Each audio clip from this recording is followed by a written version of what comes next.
வணக்கம். முக்கியமான இத கடந்து போலாம் அப்படின்னு தான் நினைச்சேன். ஆனா சில விஷயங்கள் வீடியோ ஸ்க்ரோல் பண்ணிக்கிட்டே வரும்போது எனக்கு தோணுச்சு. ஆக்சுவலா இத பேசாம விட்டா நல்லதில்ல அப்படின்னு. என்னன்னா, இசைவாணி விஷயத்துல இசைவாணி பாடுனது அவங்க கேள்வி கேட்டிருக்காங்க. அதுக்கு உங்களுக்கு பதில் இல்லன்னா, நீங்க கடந்து போலாம். இன்னொன்னு எங்கள எங்கள புண்படுத்திட்டாங்க அப்படின்னா, நெறைய விஷயம் இருக்கு. பூதம் போட்ட ட்வீட்லயே பார்த்தீங்கன்னா, இஸ்கான் நீங்க சொல்ற உங்க நம்பிக்கைய ஆபாசமா பேசியிருக்கு. ஓகே. அது செகண்டரி. நான் அதுக்குள்ள போல. என்னன்னா, பெரியார் தன்னுடைய மகளே கல்யாணம் பண்ணாரு அப்படின்னு உருட்டுறீங்க பார்த்தீங்களா? இது வெட்கமா இல்லையா? எனக்கு புரியல. பெரியார் தன்னுடைய மகள கல்யாணம் பண்ணாருன்னு எங்க இருக்கு? என்ன கேட்டா, நான் ஒரு விஷயம் தெளிவா நான் சொல்லணும்னு ஆசைப்படுறேன்.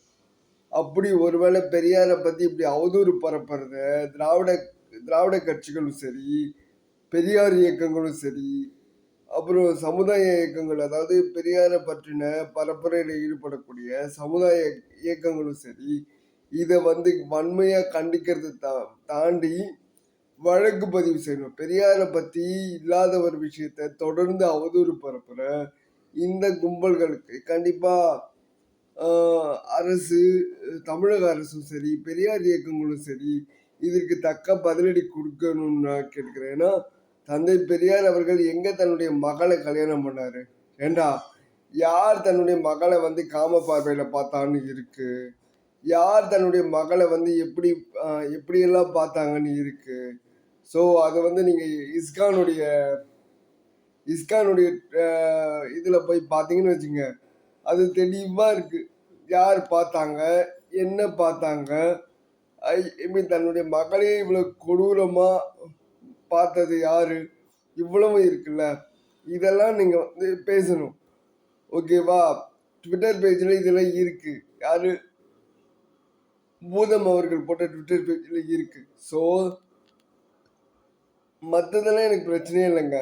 நீங்க இசைவாணியை கண்டிக்கிறது அதெல்லாமே கூட எனக்கு என்ன, உங்க ரெட்டை அர்த்தம் என்ன தோணுதுன்னு, இசைவாணி கண்டிக்கிற விஷயத்துல கூட நான் என்னவா பாக்குறேன்னு சொல்றேன் கேளுங்க. உங்களுக்கு மத நம்பிக்கை எல்லாம் கிடையாது. மத நம்பிக்கை பிரச்சனை இல்லை, இசைவாணி பிரச்சனை.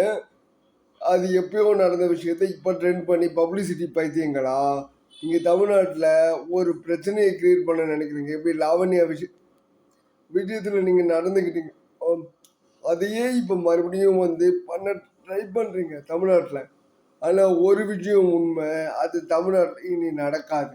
காரணம், ரெண்டு முக்கியமான விஷயங்கள். என்னன்னா, ஒரு விழிப்புணர்வு அரசியலை பரப்பி அதன் மூலமா சர்வைவல் ஆகலாம் ரொம்ப நாள் முடியாது. பீகார் பிஜேபி ட்விட்டர் ஹேண்டில் என்ன பண்ணீங்க, தமிழ்நாட்டில் இந்த பீகாரிகளை தமிழர்கள் தாக்குறாங்கன்னு ஒரு பொய்யை பரப்பி இங்க ஒரு மிகப்பெரிய அவதூறு தமிழ்நாடு மக்களுக்கு எதிராக இந்த பிஜேபி பீகார் ஹேண்டில் பண்ணுச்சு இல்ல. அந்த மாதிரி வதந்தியை பரப்புறது மட்டுமே இவங்களுடைய முழு நேர வேலையா வச்சிருக்காங்க.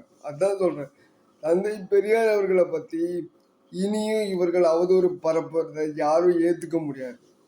திரும்ப சொல்றேன், அதுக்கான நடவடிக்கைகளை தமிழக அரசு எடுத்தே ஆகணும். இதை நம்ம கடந்து போயிட்டோம்னா இவங்க மேலும் மேலும் மேலும் இத்தகைய அவதூறுகளை பரப்புவாங்க. இது மோசமான பின்விளைவுகளை உண்டாக்கும். நாளைக்கு இதுதான் உண்மைன்ற மாதிரி கொண்டு போகவும் வாய்ப்பு இருக்கு. அதனால பெரியார் பற்றின அவதூறுகளுக்கு, சங்கிகளுக்கு, அல்லது இந்த நாய் டம்ளர் அந்த குரூப்புகளுக்கும் சேர்த்து சொல்றேன், பெரியார் அப்படியெல்லாம் பண்ணல. அவதூறு பரப்புற நாய் டம்ளர்களுக்கு மட்டும்தான். எல்லாருக்கும் நான் அப்படி நான் பொதுவாக நான் சொல்ல மாட்டேன். ஏன்னு கேட்டா, இன்னொன்று, இதே சீமான் ரெண்டு வகையா ஊற்றிருக்காரு. விஜய் மாநாட்டை ஒட்டி அவர் பேசும்போது பெரியார் எங்கடா பெண் உரிமை வாங்கி கொடுத்தாருன்னு பேசின அதே கோமாளி சீமான் தான் இன்னொரு இன்டர்வியூல பெரியாரை பத்தி சொல்லுங்கன்னும் போது அவரு பெண் உரிமை போராடின்னு பேசுறாரு. இதுதான் நம்ம சைமனுடைய அடையாளம். அதனால இந்த கோமாளிகள் எல்லாம் நம்ம முதல்ல அடையாளம் கண்டுக்கணும். முதல்ல இப்படி அடையாளம் கண்டுக்கிறத தாண்டி நான் ஒன்று சொல்றேன், இந்த அவதூறுகளுக்கும் நம்ம பதில் சொல்லணும். ரெண்டு வகையான விஷயங்கள்ல திராவிட கட்சிகள், திராவிட இயக்கங்கள், பெரியாரை சார்ந்த இயக்கங்கள் எல்லாமே இதற்கான இதை வந்து அவதூறுகளுக்கு பதிலடி கொடுக்காம நம்ம விட்டுட்டோம்னா இது வந்து இன்னும் வளரும். இதுதான் நாளைக்கு வரும் பொய்யை வந்து உண்மை போல கட்டமைப்பாங்க. இதுக்கு எதிரான அரசியல் நம்ம செய்ய வேண்டிய தேவை இருக்கு. நன்றி.